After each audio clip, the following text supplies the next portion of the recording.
Hey, it's Michael from Trimline. I want to talk to you today about the Trimline System. This is how we help clients get results. It's a systemized way to make sure that clients have momentum towards their goals and that we actually achieve results as a part of our engagement. So it's a really simple circular system and I'm going to run you through it now. Let's dive into it. We start at location. That's understanding where we're at now. We work out your North Star scorecard, which is getting an understanding of where you want to go, and also benchmarking the stage of growth that you're at right now. Different businesses have different problems depending on what size they're at. So it's really important during that initial onboarding process to understand where you're at in order to help us work out the best next step. That's location. Next, we move to direction. We work out the opportunities and obstacles for the path ahead. We work out what the biggest impact priority is. What's going to actually make the biggest difference? Straight up. Let's work on that. And then we solve this first. After we solve the biggest one, we move on to the next one in priority order and keep working our way down the list. That's direction. From there, once we have our location, we know where we're going with our direction, we set sail. Step number 3 is about working out what that first waypoint is and making sure we have momentum to getting there. This is when we're implementing it, and then this is when we're trying to tweak as we go.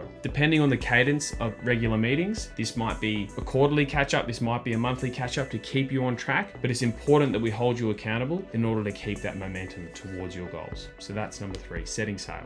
Number 4 is trying to turn as many things as possible on autopilot. Founders wear so many hats in their business, as I'm sure you can relate, and this is about trying to help build those systems and processes into it so you can step away from some of those repeatable things and that you can actually just use your decision-making power for the most important things. So that's a really important part of it. Autopilot. Also delegation, it's about trying to get those things off your plate so you can keep moving towards your bigger goals. And then finally, we anchor. And this is a really important one that I don't think a lot of business owners will do on their own because we're firefighters, we're constantly looking for problems. Anchor is about pausing and celebrating the wins that you've had, being grateful for them and letting them soak in a little bit. It's such an important part of it. Then we shake the tree. What's the lowest hanging fruit? What are the next things that we can work on? We're probably at a different stage of revenue growth now, so there'll be a new game. There'll be a new set of problems we need to think about, and we work out what we need to work on from there, and we start to prepare for the next voyage. Normally this is done as part of quarterly reflection, and obviously annual planning is the big one, where we're pausing and reflecting, taking stock, and then working out our next move. Then you go back to location, you're at a new location, and you reset your direction, you set sail, you get on autopilot as much as possible, you anchor again. And this is the circular system we use to help people get results in a systemized way. That's why we called it the Trimline System. Thanks for watching. I'll see you on the next one.